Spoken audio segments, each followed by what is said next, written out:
Hey les amis, vidéo numéro 3 de notre mini-cours sur l'entraînement et on va parler des choix d'exercices. Quels exercices sont les meilleurs pour développer du muscle ou brûler du gras? Y a-t-il une différence? Et la réponse est oui, il y a une énorme différence.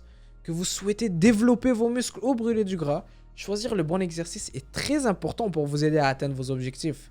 Il existe deux catégories d'exercices, les exercices composés et les exercices d'isolation. Les exercices composés sont des exercices qui impliquent plusieurs groupes musculaires en même temps. Par exemple, un squat est un exercice composé qui travaille les quadriceps, les fessiers, le tronc, les ischio-jambiers et les mollets. D'autre part, les exercices d'isolement sont des mouvements qui ciblent un groupe musculaire spécifique et n'impliquent qu'une seule articulation, comme l'extension de jambes pour les quadriceps par exemple. Les études ont montré à plusieurs reprises que les personnes utilisant uniquement des mouvements composés pouvaient gagner plus de force et de muscles que celles utilisant uniquement des exercices d'isolation.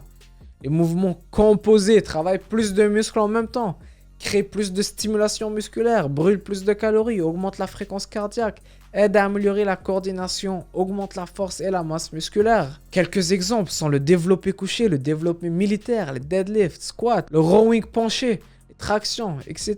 Bien qu'ils mettent plus de stress sur votre système nerveux central parce que tout votre corps est mobilisé pour que vous puissiez effectuer l'exercice.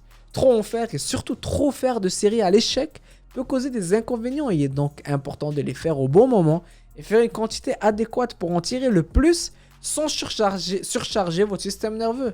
Prenez un squat par exemple. Pour bien performer l'exercice, vous devez faire plusieurs choses en même temps. Vos jambes doivent être stables, le tronc engagé, le cou aligné. Les genoux font le bon mouvement, gardez un bon équilibre et ressentir vos muscles travailler. Tellement de nerfs travaillent pour que vous puissiez effectuer ce squat.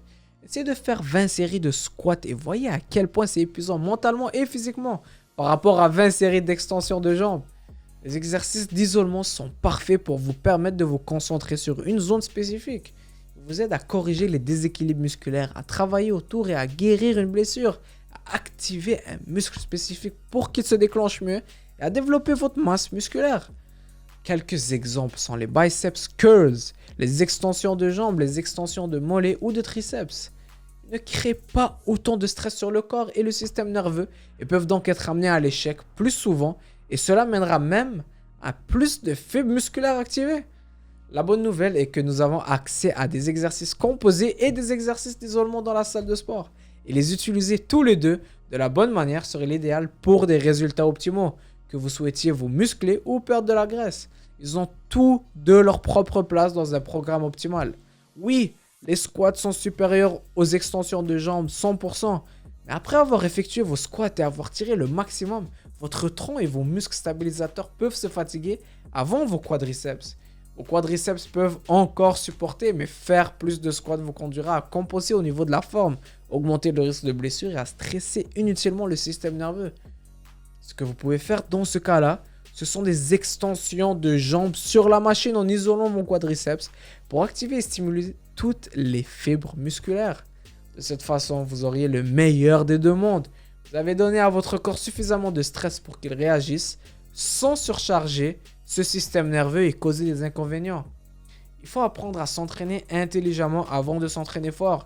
J'avais l'habitude de faire 15 à 20 séries de squats lourds, certains à l'échec lorsque je faisais les jambes. Et si certaines personnes qui regardent me connaissent, vous vous souviendrez à quel point j'étais fou et personne ne voulait s'entraîner avec moi.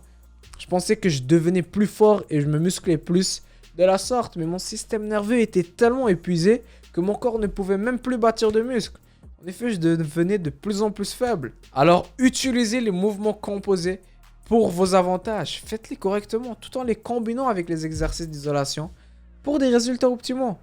Ce n'est pas nécessaire que les mouvements composés soient performés avant les exercices d'isolation, mais vous pouvez également commencer votre entraînement avec des isolations et ensuite faire les exos composés.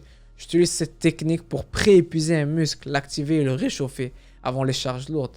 De plus, ça aide à avoir une meilleure connexion cerveau-muscle lors des exercices composés, ce qui va activer plus de fibres musculaires dans une zone spécifique.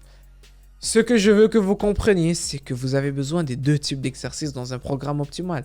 Ils ont tous les deux leur place et leur temps. Il vous suffit de comprendre quand et comment les incorporer pour un maximum d'avantages. Et le programme que vous avez vous offre exactement cela.